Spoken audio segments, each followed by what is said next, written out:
सह वीर्यङ्करवावहै तेजस्विनावधीतमस्तु मा विद्विषावहै। ॐ शान्ति शान्ति शान्तिः।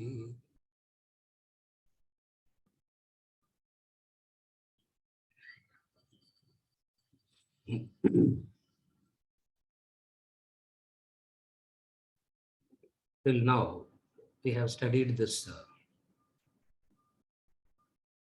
how the world appears as the pluralistic phenomena because of the play of the two illusions, intrinsic and extrinsic. The pluralistic phenomena of the world is because of the play of the two illusions, intrinsic and extrinsic. Because of a person having caught up in these two illusions, the reality is not known, understood. And then the process of knowledge helps you to transcend this. And how does this knowledge help? In two ways it helps. One is the savikalpa samadhi and then the nirvikalpa samadhi. Partial realization and total realization. Now, what is this illusions talking about and this partial realization and total realization?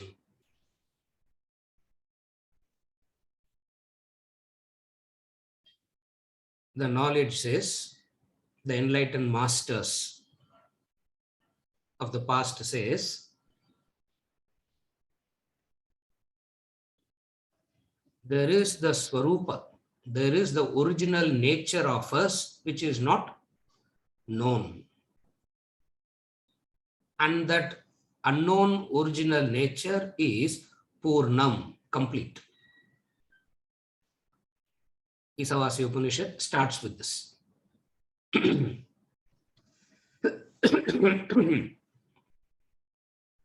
Purnamadav Purnamidam Purnat Purnamudachyate Purnasya Purnamadhaya Purnameva Vasishyate. It is complete. It is Purnam. It is full.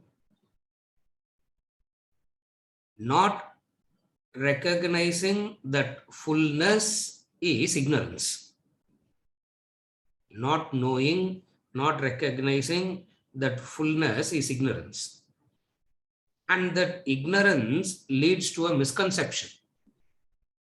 Ignorance leads to a misconception. And what is that misconception? That misconception is, as I am incomplete, and by doing certain things and by getting a few things, I will become complete. Ignorance leads a human being to believe in this. What is the belief? The conviction, which is called Bhranti. Technically, it is called Bhranti. Bhranti means imagination. It leads a human being to this imagination. What is this imagination? As I am today, I am incomplete. Because of this incompleteness, I want very many things in life. Follow the sequence. It's very simple. And because of this apurnatvam, the person wants very many things. Of the very many things, a person gets some. Whatever he gets, the person gets attached to. Whatever the person doesn't get, he longs for it. That person will be longing for it. Also, I want to, that's what is called acquisition. And acquisition can happen only by karma, action. Only by action you can acquire something. Without an action, acquisition is not possible. You say even the body that you have acquired is the product of karma. Because without action, there cannot be an acquisition. Or whatsoever there is acquired, there is an action backing it. You may know it, you may not know it. You may remember it, you may not remember it. Whether you know it or you don't remember it doesn't change the law. What is the law? No acquisition is possible without an action. Therefore, because of the sense of this unfulfillment, wanting something, because there is this apurnatvam inside, wanting many, many things and missing lot of things in life, that missing and wanting drives action, karma. That wanting and missing drives action. Now, when this wanting and missing drives action, in order to acquire, the person starts compromising. Compromising on what? Compromising on values, compromising on dharma. Like they say, everything is fair in love and war.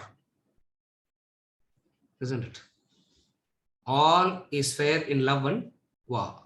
Vedanta says that's very absurd statement, because even in love and war, there are principles. Even in love and war, you have to follow principles. If you read Mahabharata, before the war starts, there was a meeting that went on for weeks together to determine the rules and regulations under which fighting will happen.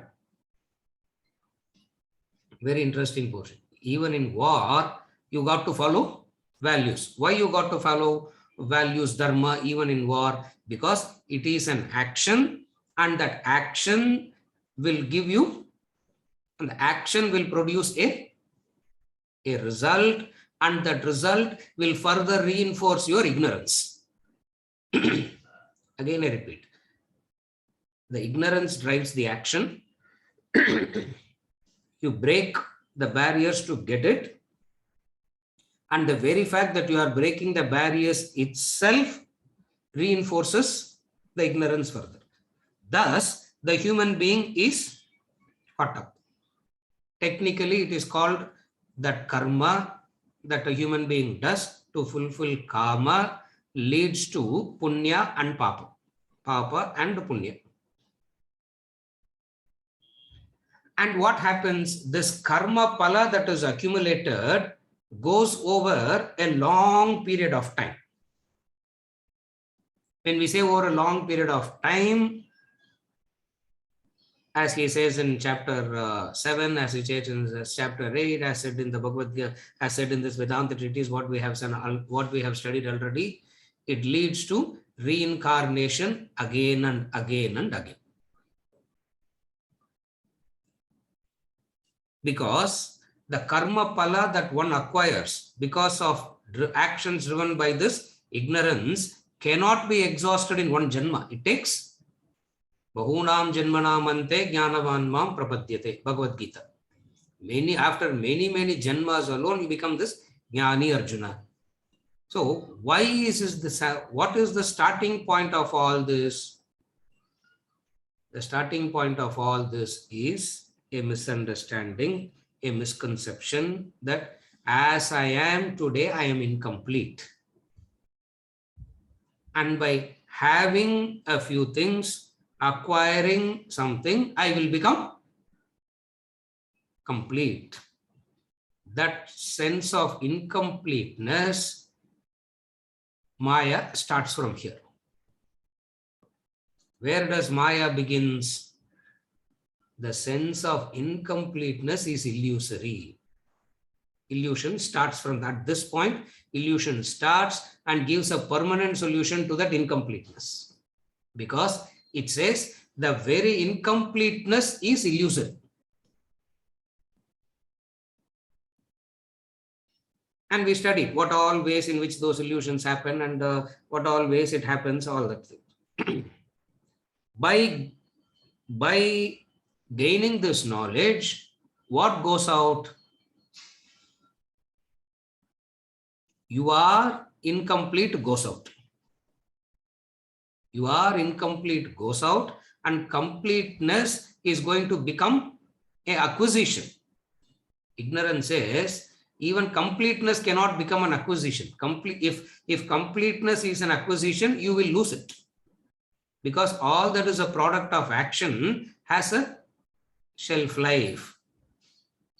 In law of karma, we saw that very clearly.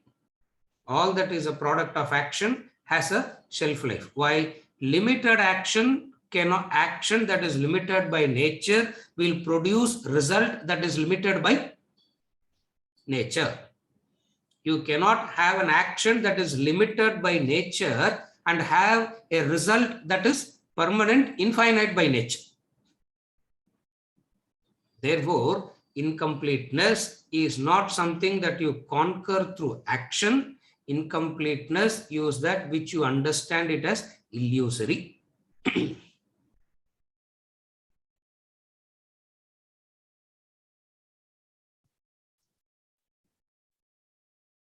Where does this illusion starts? I am incomplete. I am incomplete. I am incomplete. And I want fullness, completeness, purnatvam. Vedanta says, if incompleteness is your original nature, how can you seek completeness? If incompleteness is your original nature, you will be happy being incomplete. That's how it starts. If incompleteness is your original nature, if incompleteness is your true nature, you will be happy being incomplete. That incompleteness will not agitate you. That incompleteness will not disturb you. In fact, completeness will disturb you. Because if incompleteness is original nature, completeness is taken away from your original nature. But then the seeking is that completeness, purnatva. It means what? Your true nature is completeness. Something that happened in between, you missed it. What has happened that you missed it? That happening which makes you to forget your completeness, even though it is not possible, is called Maya. Vijay, Purida, idam Maya. This is called Maya. And this Maya is an indication that there is a completeness at the core. And that complete nature, that purnatvam, is the adhishtanam, the base upon which these manifestations happen. We are not discussing intrinsic and extrinsic illusion now, because we have discussed it. We have discussed it enough. We are not discussing that. I'm only trying to connect it to the nirvikalpa samadhi and savikalpa samadhi, and then we move on to how, by seeing the world as God, we move to savikalpa, and then from savikalpa we can move to nirvikalpa. That's what I'm trying to explain. By seeing the world as God, from plurality you come to duality. And then what if you do? You move from savikalpa samadhi to nirvikalpa samadhi. So, in order to move from plurality, what we got to understand is the plurality is the manifestation, and even when it is manifesting, in that manifestation there are two things. What are the two things in the manifestation? Okay, to put it very simply, what is the formula for a human being? Human being equals, Vijay, formula? No, sir. We are studying Maya, so we forgot that formula. In chapter lesson 2, we studied 4 years back. Human beings equals spirit plus matter. So there are two things. In any manifestation, there are two things. There is the spirit, and then there is the matter. Plurality is missing the spirit and getting carried away by the matter. Partial realization is dismissing the matter and seeing the spirit everywhere. That is savikalpa samadhi. Nirvikalpa Samadhi is saying, I am that spirit. That's how you transcend the illusion. That's what we studied last week. Nirvikalpa Samadhi and Savikalpa Samadhi. So what is the plurality? The manifestation. And all manifestations has two things. What are the two things? The matter, which is called Namarupa, and then the spirit that enlivens the matter. What brings about Namarupa? What is the cause for Namarupa? The cause for Namarupa is past karma, the past actions. So, when you see somebody or something with a specific configuration, with a specific guna, with a specific way of living life, you understand what that person's own past action is what is making that person today. So, when you look at the manifestation, if you see Namarupa, you understand that Namarupa is product of karma, action. And anything that is product of action keeps changing. And the spirit that enlivens it remains the karma changes, the Namarupa changes, the spirit behind it doesn't change. So, seeing that spirit, recognizing that spirit is called seeing that spirit, recognizing that spirit by dismissing the Namarupa is called Savikalpa Samadhi. So, when you see the world as God, what does it help you? It helps you to reach the state of Savikalpa Samadhi. You see God everywhere. And then we go on to the Nididhyasana, the deeper Upanishadic Mahavakyas, Tattvamasi, etc. From Savikalpa, we move to Nirvikalpa. That is how you transcend the illusion. First we said, there is the Purnatvam, something happened, and now there is this manifestation. What happened? Actually, it didn't happen factually.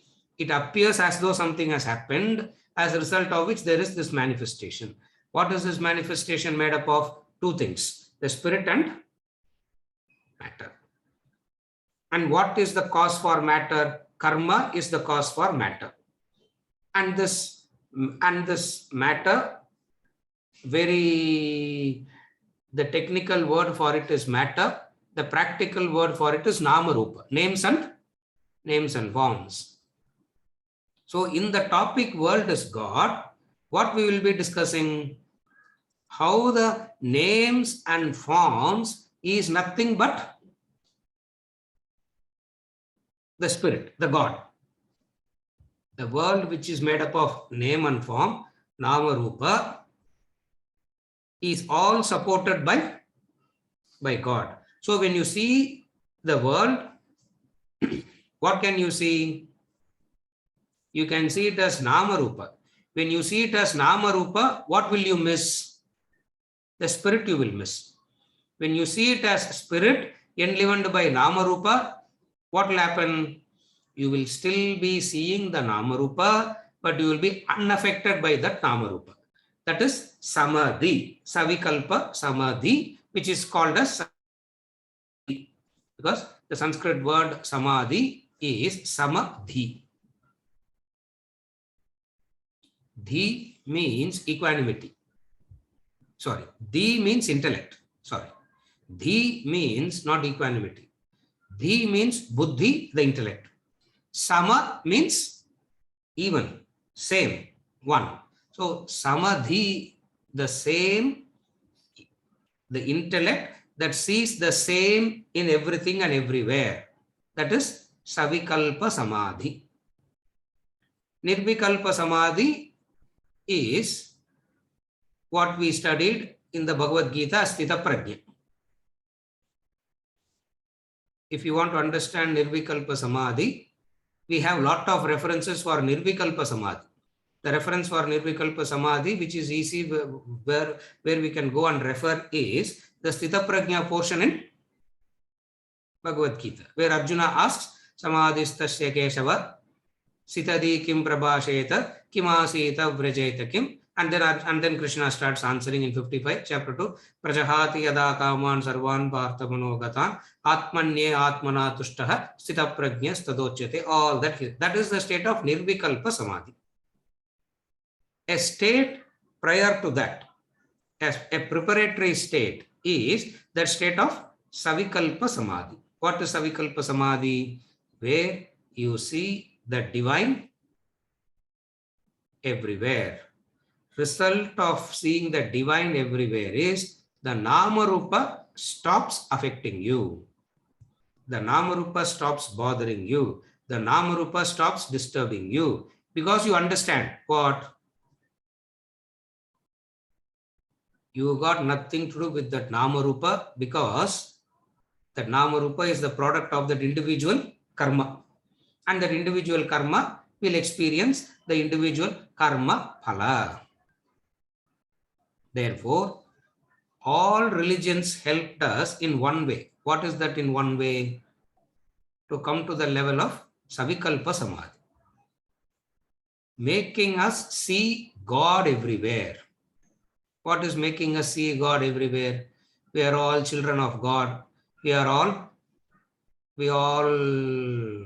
came out of God, and there is one God that is supporting all of us. So all this kind of talks talk about the plurality, and the plurality is supported by that God, that Brahman.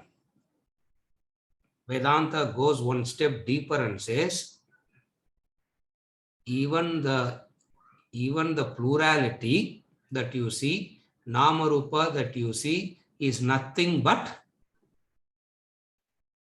Brahman. So even when you are seeing savikalpa samadhi, Vedanta comes in and says, don't get stuck here, because even the savikalpa samadhi seeing is not complete knowledge, is not right knowledge. Why?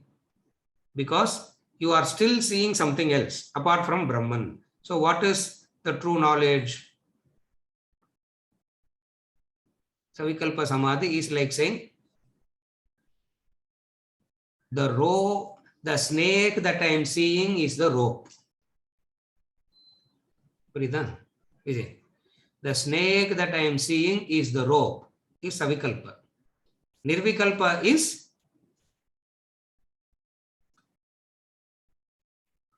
there was never a snake. You should not say there is only rope, because there is no need to say, there is no need to talk about the rope. Or if at all you have to say something, you have to say there was never a snake. From being affected to savikalpa samadhi is a better state. But Vedanta says even that savikalpa samadhi is not a complete state. You still got to do something and get out of that also. Therefore, for those who are stuck in that savikalpa samadhi, Vedanta helps a person to come to the savikalpa state, and also it helps us to transcend the savikalpa state. So the two samadhis which we concluded last week is that savikalpa and nirvikalpa. Vikalpa, I'm not going to the elaboration again. Vikalpa, savikalpa, nirvikalpa. This without parts. That's all. What is the part? From plurality to duality. From duality to, you don't say logically one. Logically, from plurality to duality, it should be going to one. Vedanta says, no, you don't call it as one. You call it as non-two. Advayam. From that Advayam came this Advaita. The Upanishad Mahavakya. Ekameva dvitiyam. It is Advitiyam. Non-two it is.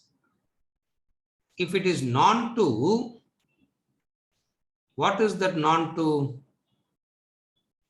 You just leave it at that. What is that non-two? You don't conclude it as one.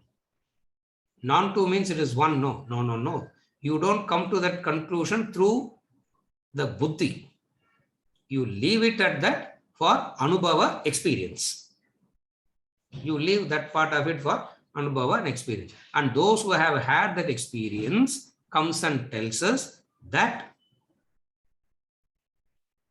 right through, even though you pass through Savikalpa and various stages and all that, right through, what is it? It's only one. One in the sense, Brahman alone. This is where we concluded this topic. Savikalpa Samadhi and Nirvikalpa Samadhi attains absolute enlightenment. Now we will move on to the next topic. World is God. And we see how to connect it to all that we have studied previously. We'll study world is God. World is God. The world is not created by God. The world is God, Brahman. The elements that constitute the world are all Brahman. But when the component elements are brought together, the resultant formation seems different. The resultant acquires properties different from those of the components. Here are examples to substantiate this truth. Take the example of 4 triangles as in figure 1. They are right-angled triangles. Place the 4 triangles with their vertices meeting at a point. They form a square as in figure 2. Study the 2 figures. The components are the triangles. They combine to form a square. The square is created as a result of combining the triangles. The triangles have each 2 acute angles and a right angle. The hypotenuse is longer than the other 2 sides, whereas the square has all right angles and the sides are equal. The properties of the resulting formation are different from the properties of the original components. The new properties have risen from a new combination, a new formation of the components. The resultant is just a new name, a new form. No creator need be brought into this phenomena. In another example, 2 atoms of hydrogen combine with an atom of oxygen to form a molecule of water. Hydrogen is a combustible gas. Oxygen, a gas supporting combustion. Their combination produces water, which extinguishes combustion. A combustible gas combines with a combustion supporting gas to form a combustion extinguishing liquid. It is incredible, but true. The resulting compound owes its status to a new name, new form, new configuration. Another fascinating example of that of the element carbon. Charcoal is carbon. Diamond is carbon. Charcoal is black, dull, whereas diamond is brilliant. Charcoal is soft and it can mark on paper, while diamond is hard and it can cut through metal. Charcoal is cheap, diamond precious. Notwithstanding all these differences, both are made of carbon. The differences are in the structure of the carbon atoms in them. They differ only in the combination of the same component element. The different combinations create the wide disparity in the properties of the resultant form and name, nothing else. Vedanta declares, therefore, the difference between Brahman and the world is the difference between the triangles and the square, between hydrogen, oxygen, and water, between carbon and charcoal diamond. The same divinity that is Brahman is the world. The world is not any different from Brahman, and yet they seem opposed to their nature. Brahman is eternal, all-pervading, infinite, while the world is ephemeral, limited, finite. All the differences lie just in name and form, in combination and configuration. resulting in a mere illusion. You must get off the illusion, realize your true self. Then there is divinity alone. The supreme reality reveals itself.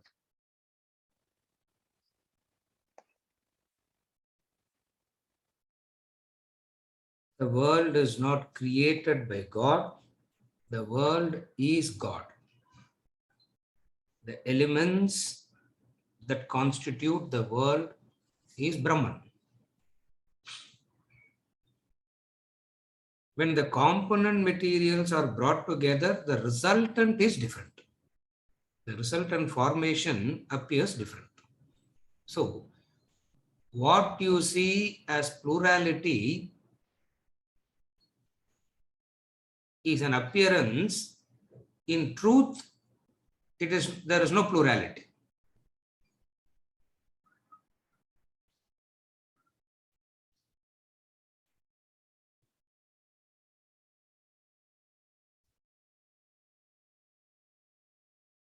The combination of the component element and the resultant seems to have different properties. And the difference, what he calls the examples, we'll come to the examples later. The principle is the component elements, when they brought together, the resultant formation is different. The resultant acquires properties from those, a different properties it acquires. How can the resultant acquire properties different from those of the components? It's not possible logically, isn't it?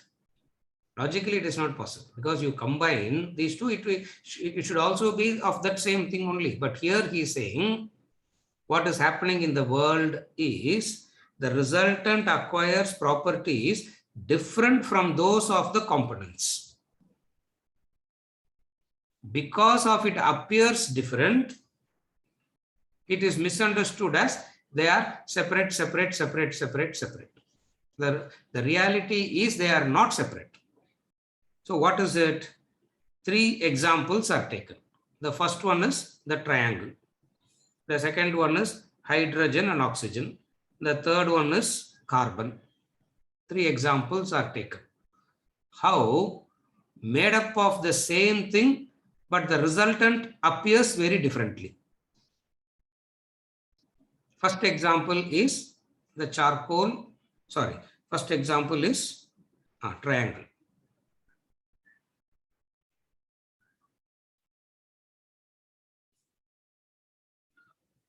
The square has a different property.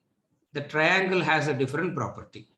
So when triangles get together, it forms a square, and that square have no common property at all in connection with the triangle.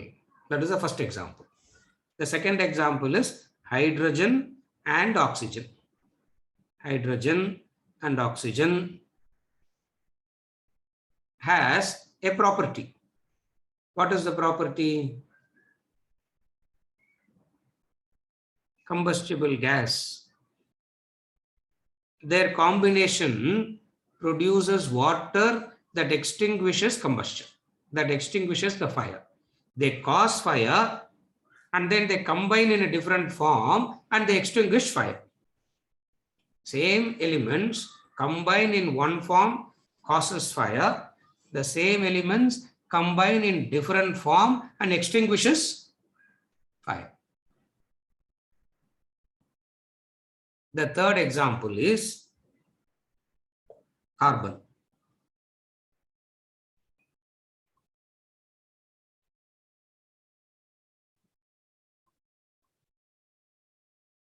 In chemistry, one chemistry is there, no? Organic chemistry and inorganic chemistry. Oh my God, that chemistry, I tell you, isn't it? In that chemistry, everything will be reduced to carbon. Everything is reduced to carbon, and correct. No, it is very, very on the chemistry, isn't it? What is the inorganic? Organic chemistry. It's organic chemistry. Everything will be in that. Everything can be reduced to carbon. Anything you see, they will convert it into carbon. Maybe you go and stand in front also, they will convert you also into, that chemistry converts you also into carbon. And when they put those carbon rings, they put those rings, on the board. Oh my God.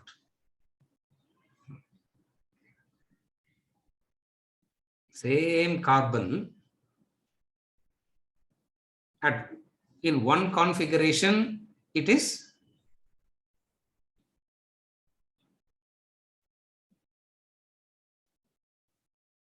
black, dull.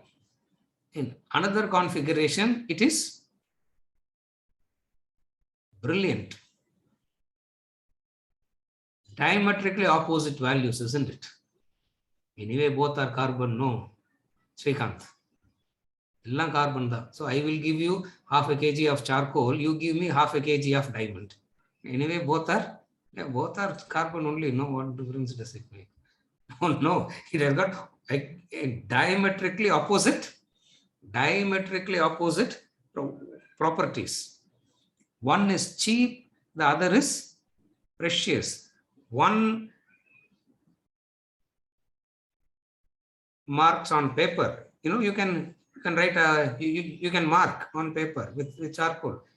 Diamond cuts through what they call as diamond cut. No, it cuts through steel.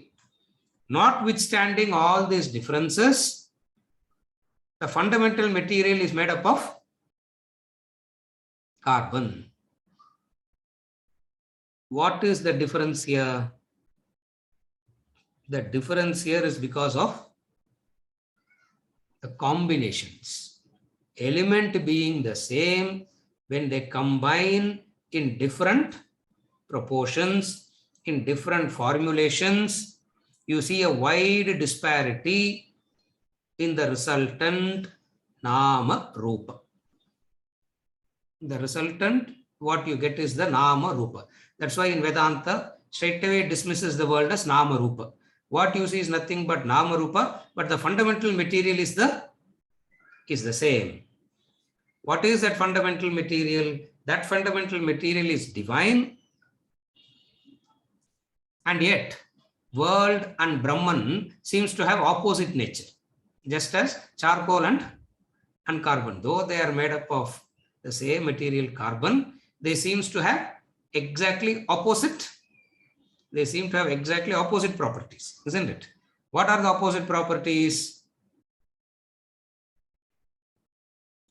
One is changeless, another is eternally changing, isn't it? One is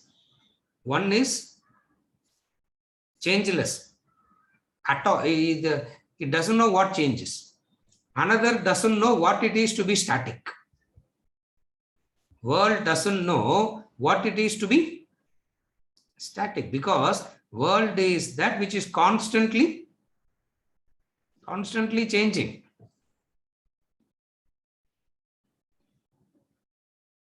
Thank God our senses don't recognize it. With the senses, you are not supposed to see the change, or for the senses to notice the change, you need a time gap. For the senses to notice the change, two things are required.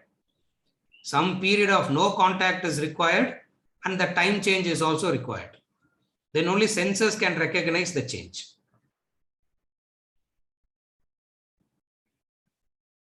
You don't see a person for 6 months and see a person, you notice the change. You see the person every day, you don't notice the change, because the senses are not designed to see the changes. The buddhi is supposed to understand the changes.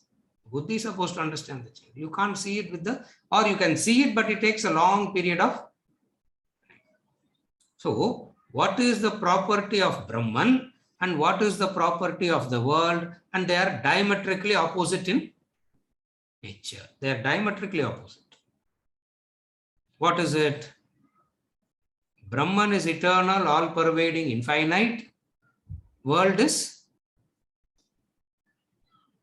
changing. World is not all-pervading. How do you know world is not all-pervading? The waking world doesn't come into the dream world. The dream world is not pervading the deep sleep world. And all these three, waking, dream, and deep sleep, doesn't pervade Brahman. Therefore, the worlds that we experience are not all-pervading. The third one is infinite. No, it is limited. It is ephemeral, it is limited, it is finite. How can one thing have these two opposite properties?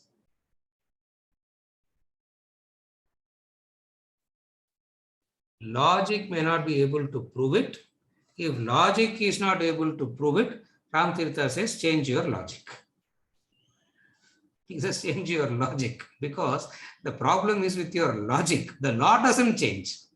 The reality is not going to change because your logic is not accepting it. And that statement I like in Ramtirtha so much is that he says, change your logic, because the reality is not going to change. But it looks very illogical, sir. Doesn't matter. Change your. And this we can use it. If you don't know the answer, you can use this as an excuse. Somebody asks a question, and if you don't know the answer, what you should do? Narayanji, simply say change your logic. Finished. Yeah. The other person cannot. The other person cannot talk, cannot argue. What can they do? Because that's what Ramrita says. Now everybody has to accept it. No, correct. The reality is what? The same divinity that is Brahman is the world. The world is not any different from Brahman, and yet they are opposed in nature. How can one in manifestation have two opposite natures? It is possible because of the permutation and combination. These differences that you see is because of the permutation and combination, and that permutation and combination is what we always call it as Nama Rupa. The name and the form. All the differences is nothing but Nama Rupa.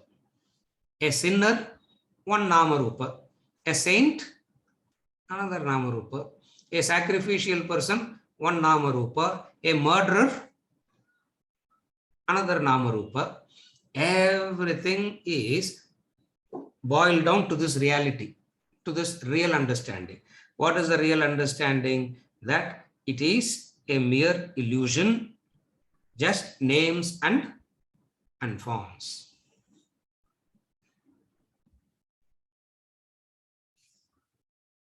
Ignorance is to get carried away by names and forms. Why you get carried away by names and forms? Because out of ignorance, you give the name and form a reality. Again, I repeat, out of ignorance, these changing names and forms is given a permanency. And the permanency that you give, you get carried away by it. So you give permanency to that which is not permanent and get carried away by that. It means what?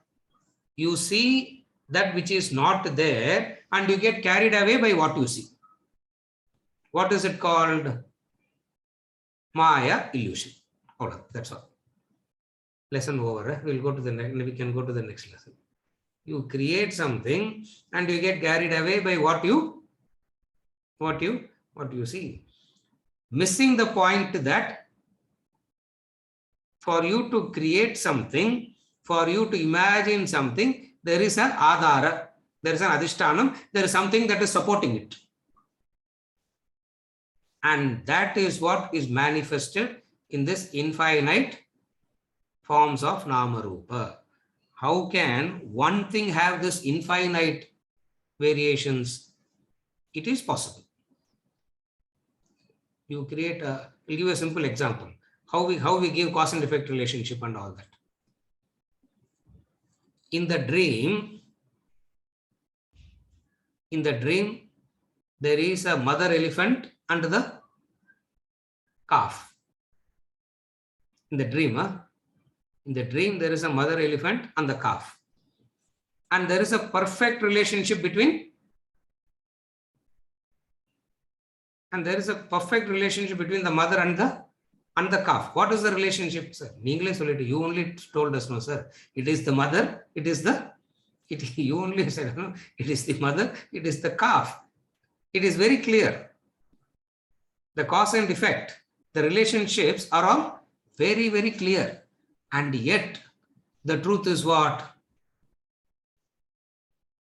And yet, the truth is, there is no mother elephant, there is no calf elephant, there is no relationship between these two.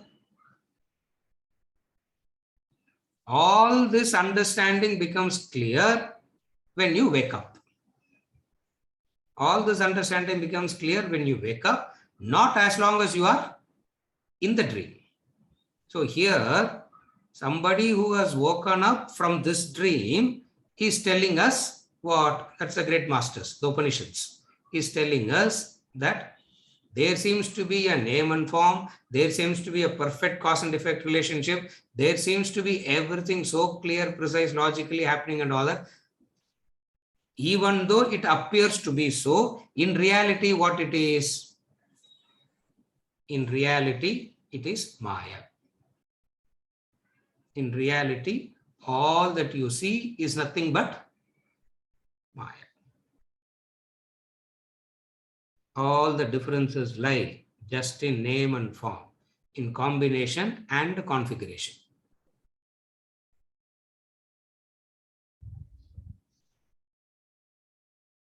In Atma Bodha, we saw this combination and configuration. In Atma Bodha, verses 11, 12, and 13, we speak about this process of Panchikarana. How they split into themselves, combine in various proportions, and form a Nama Rupa. And then there are different, and then there is a different combination, and then there is a different combination.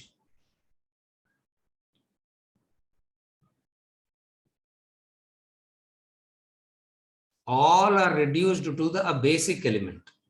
What is the basic thing that all are reduced to? That basic thing that everything is reduced to is Brahman. And that Brahman, misunderstood, is Namarupa. So, Namarupa is what? Brahman misunderstood. So, when you see Namarupa, you should say what? Misunderstood Brahman.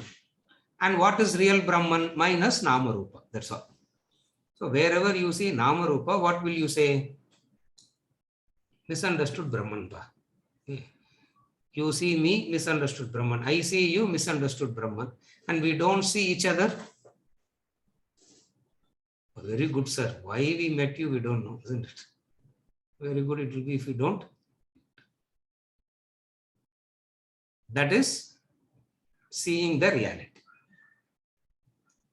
This seeing the reality helps you to get out of this illusion. What is this illusion? That Maya. No, I'm not going to this intrinsic extension. Illusion means intrinsic extrinsic, it's coming naturally. So you get out of this Maya. And then there is another topic which we will conclude, which we studied again last week only. We studied this in detail, I'm thinking. Why hidden illusion? Looks like a replay of the classes. Actually, today I thought we'll put the video of that last week class, I thought.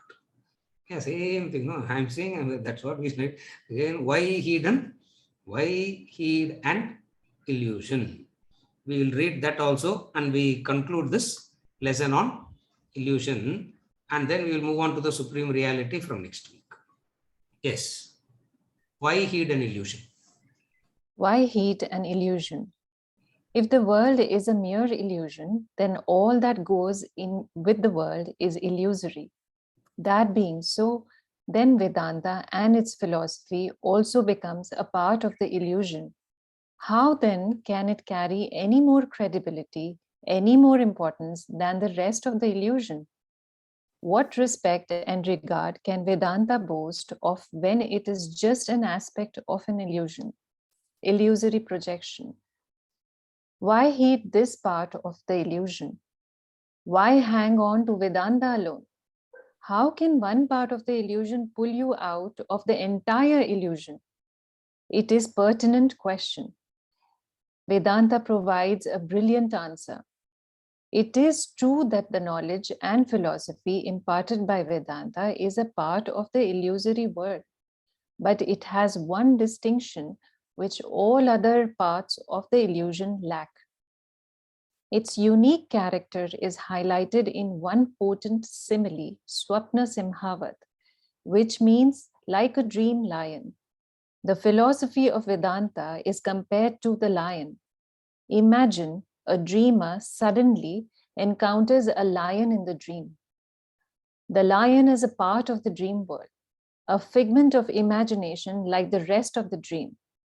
But the lion in the dream has one distinct character which is denied to other part of the dream.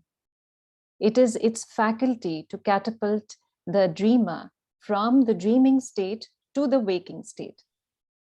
When the lion pounces on the dreamer, he is startled, terrified. He jumps out of the bed. The lion wakes him up, as it were. The dream lion is no doubt a part of the dream, but it has the ability to swallow up the entire dream, itself vanishing in the act. Vedanta plays the role of the dream lion in the world.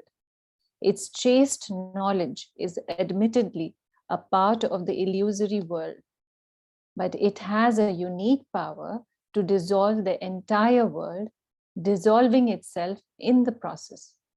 That transports the waker to God consciousness, to the ultimate spiritual enlightenment. If all this is Nama Rupa, all the entire world is the illusion, the one who is talking is an illusion, the one who is hearing the talk is also an illusion, and the talk is also an illusion. And if everything is illusion, you need not pay attention to it. It means, why pay attention to Vedanta also? Because it is also part of the same illusion. Why pay any extra attention? Why give any extra value to it? Then the other aspects of the illusion. How can one part of the illusion pull you out of the entire illusion? Because it is also part of the same illusory phenomena. It can be explained only by an example. Upamana. Of the methods of gaining knowledge, we have seen Pratyaksha, Anumana, Upamana, Agama. Here we are using Upamana. Upamana means example. By giving an example, this is conveyed. The importance of this knowledge is conveyed. What is the example? Swapna Simha Vat. Like a dream, like a dream lion.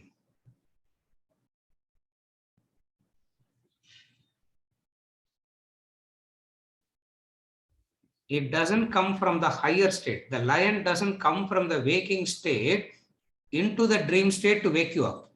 The lion is also part of the dream state only.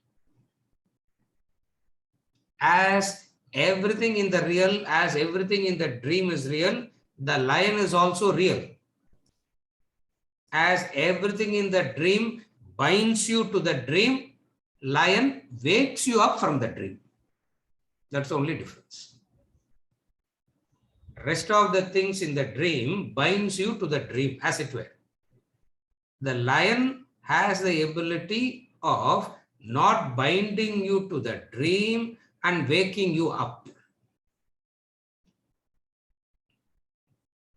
while waking up, since that lion is also part of the same illusion, what happens? The lion also vanishes. The lion also disappears. Because after waking up, if the lion is sitting in front of you, what does it mean? You are still dreaming, isn't it? You are still dreaming. You have not woken up. Or you are dreaming that you have woken up. Isn't it? That waking up itself is part of the same dream only. Therefore, when you wake up, the lion also isn't there.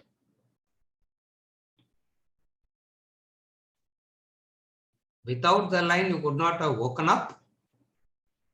And the lion, while helping you to wake up, dissolves itself.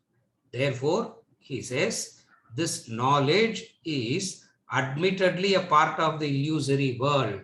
Definitely it is part of the illusory world. Again, this knowledge is not something that is, it is also part of the same illusory phenomena, but it has a unique power. What is the unique power?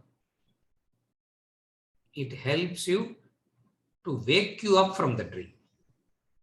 While rest of the things in the dream binds you to the dream as it were. It will not help you to wake up. It will keep you in the dream.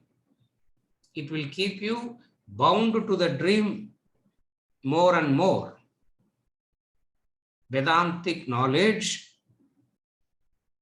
has this ability. How does it wake you up?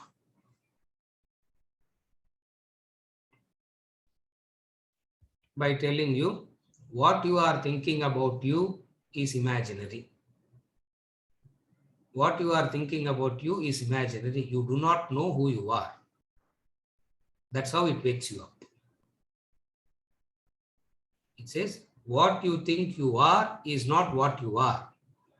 You think you are a limited, constricted, restricted, suffering individual.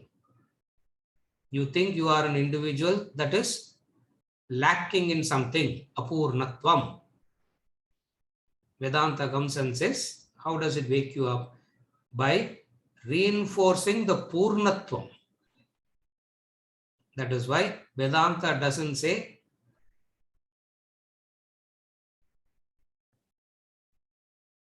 I give you Brahman. It doesn't say that. It says Brahman you are already. That's how it wakes you. It doesn't say you studied this knowledge, you will become Brahman. No doubt without this knowledge, you will never know that you are Brahman. Without the help of the knowledge, you won't know. But this knowledge is not conferring the title of Brahmatvam on you. It only says you are that. You are that already.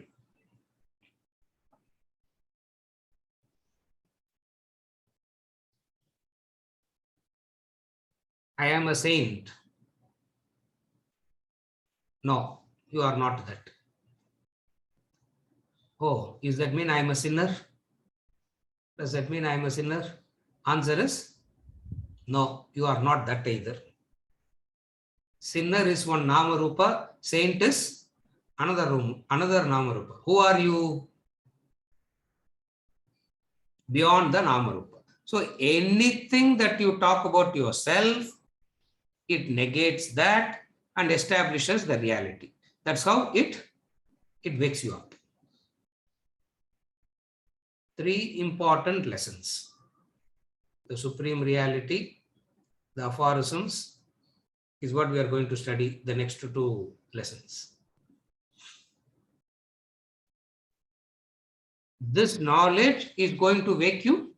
This knowledge is going to wake you up. That's where we'll be studying a little bit of Isavasi Upanishad, little bit of the indicative definitions of Brahman and the process of Neti, all that we are going to study in the next chapter.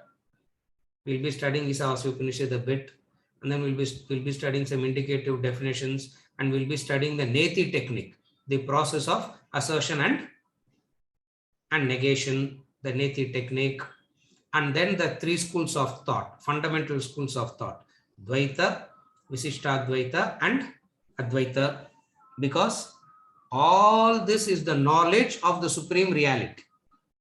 And that supreme reality is you, that thou art. Tattvamasi. That's how it will be. That's how we'll be concluding it. So what is this Vedantic knowledge? How does it wake you up? It wakes you up by saying, what you think you are today is not you. So first it negates the current you. The present you is negated completely. If the present you is negated completely, then the natural question is, who am I then?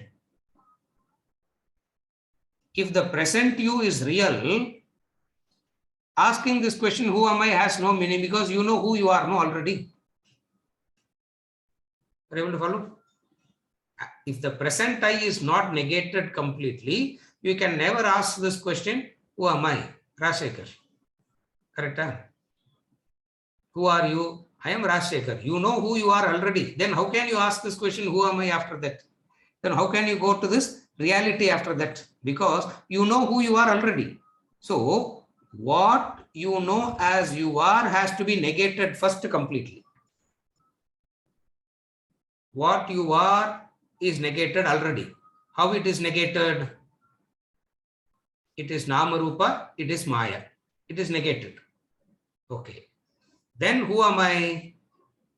If what I think I am is negated completely as Maya, as Nama Rupa, if all that I am seeing around is also negated like that, then what it is? Brahman, supreme reality. Then the question is, what is that supreme reality?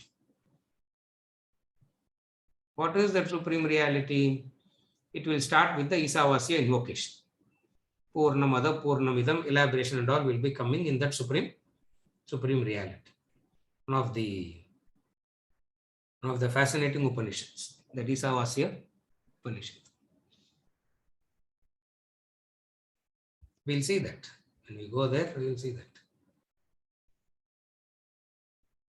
All that needs to be told is already said in that one invocatory prayer of Isavasya Upanishad. And nobody can say anything better than that. We all can go on repeating what is said in that. That's why the Purnamada is such an extraordinary invocatory mantra. Because nobody can say anything different from that. Nobody can say anything new. We all can keep on repeating it again and again and again. Why? Because truth can only be repeated. With this we conclude. You can tell lies in million ways. The only way of saying the truth is, you can't say the truth in million ways. You know that, no? The truth can be told in only one method, and that method is the method of repetition. The lies can be told in a million ways. That's why the lies of Nama Rupa is millions. The reality is one Brahman. Nama Rupa is million, because it's all a lie. It's not, lie means untruth. Pusa poi sollalam. Correct? Those who don't know Tamil, it's okay. You can utter a lie in new method, new way. You can utter a lie. How can you say the truth? There's only one way to say the truth. What is that way of saying the truth? Go on repeating it. Clear? Go on repeating it again and again and again. And what is that again and again and again we repeat?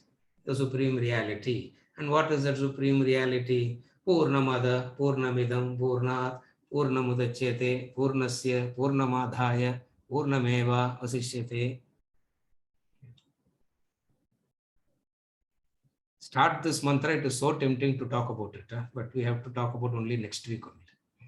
Talk this mantra. It is so beautiful to talk about it.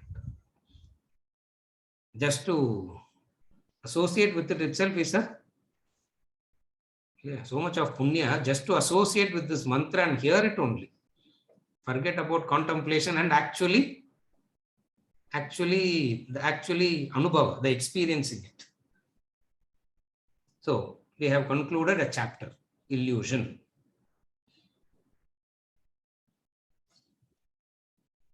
Don't make this chapter an illusion. Now remember that. Okay. Pada, thank you, sir. Ganesh, all chapters are real, sir, but illusory, since it is an illusion, that chapter becomes an illusion. Don't you have to remember this chapter. What is it? Illusion. Why? Because it is this illusion that helps you to, it is this illusion that keeps you alert, awake. Remembrance of illusion is alertness. When you are losing alertness means you have forgotten that it is an illusion. So what is the role of illusion in one word? It keeps you alert. Alert to what? Temporary must be understood as temporary and it should not be mistaken for permanent. This chapter on Maya, illusion, is fantastic as in brings about an alertness. What is that alertness? Temporary must be seen as temporary. Temporary must be seen as temporary only. Wherever you lose this alertness, the temporary becomes permanent. So wherever something becomes permanent, you should remind yourself what?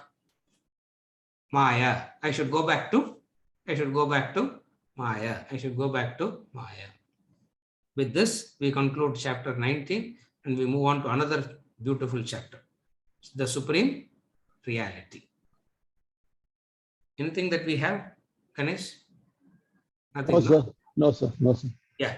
With this, we conclude for today and we continue from the Supreme Reality next week.